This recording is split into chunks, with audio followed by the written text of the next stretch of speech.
নমস্কার, দেখছেন talk to Bangla. আমি অভিষেক রয়েছে আপনাদের সাথে। এই মুহূর্তে যে খবর জানাবো তা কিন্তু আবারও খবরের শিরোনামে রেখা পাত্র, বিজেপি রেখা পাত্র। আপনারা জানেন একদম বসিরহাটের সাংসদ পদে তিনি কিন্তু লড়াই করেছিলেন, যে মামলা কিন্তু এখনো কলকাতা হাইকোর্টে চলছে।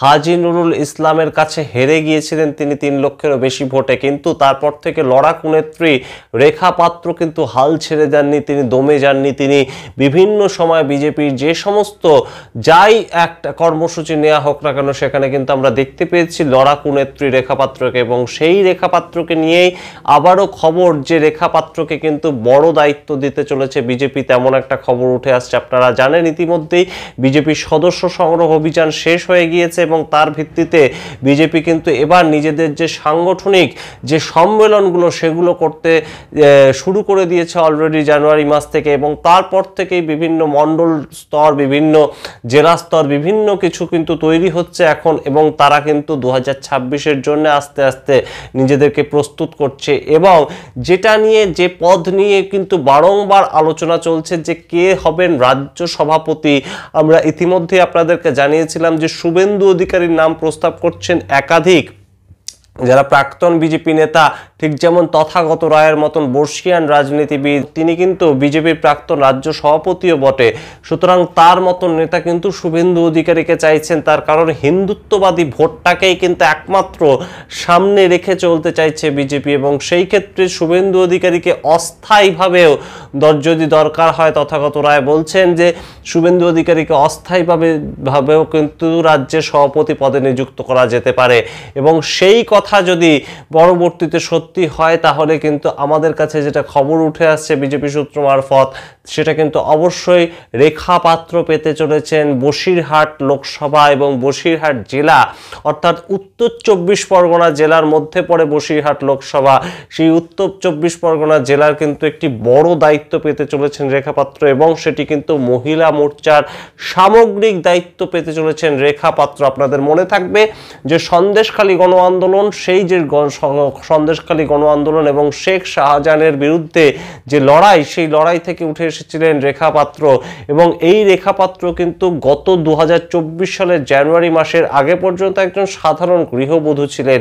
তিনি যখন একদম লড়াই করে একদম সংবাদ মাধ্যমের সামনে মুখ খুলে সবার সামনে প্রকাশ্যে এলেন, তিনি তখন থেকে কিন্তু স্টার হিসাবে একদম গৃহীত হলেন। একজন সাধারণ বাড়ির একজন সাধারণ গৃহবধূ এইভাবে একদম শাসকের বিরুদ্ধে মুখ খুলছেন, সেটা দেখেই মুগ্ধ হয়েছিলেন সবাই।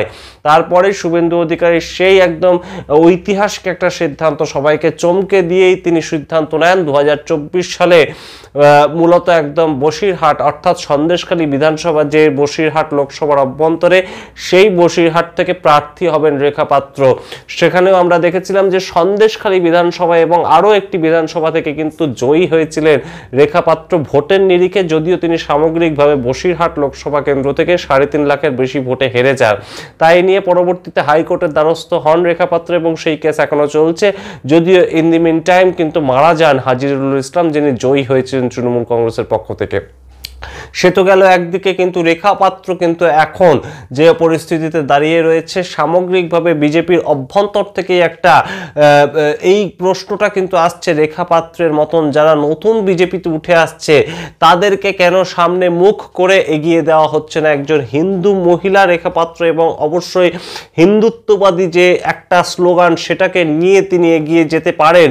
এবং গ্রামের মহিলা সাধারণ গৃহবধূ তিনি যদি ভোটে দাঁড়ান, তাহলে কিন্তু মহিলাদের যে ভোট সেটাকে বিজেপি আরো বেশি নিজেদের দিকে টানতে পারবে। এবং বসিরহাট কিংবা উত্তর 24 পরগনা, এই যে সামগ্রিক জেলা, তার মধ্যে কিন্তু বিভিন্ন জায়গা রয়েছে যেটা কিন্তু গ্রাম্য অঞ্চল, বেশিরভাগ জেলাটাই কিন্তু গ্রাম্য অঞ্চল, এবং সেই দিকে যদি বিজেপি তাকায় তাহলে বিজেপির সাংগঠনিক স্তর কিন্তু খুব একটা যে সবল তেমন নয়, এবং সেই জায়গাটাকেই রীতিমতন রিপেয়ার করার জন্য রেখা পাত্রের মতন একজন সাধারণ গৃহবধূ কিন্তু লড়াকু মানসিকতার মহিলাকে তুলে আনতে চাইছে কিন্তু বিজেপি। এবং আভ্যন্তরীণ সূত্র মারফত কিন্তু উত্তর 24 পরগনা জেলার যে মহিলা মোর্চা, তার মাথায় একদম রাখা হতে পারে কিন্তু রেখা পাত্রকে, এমনই কিন্তু একটা খবর উঠে আসছে, যার মধ্যে কিন্তু বসিরহাট লোকসভা কিংবা সন্দেশখালী বিধানসভার মতন জায়গাও পড়ে।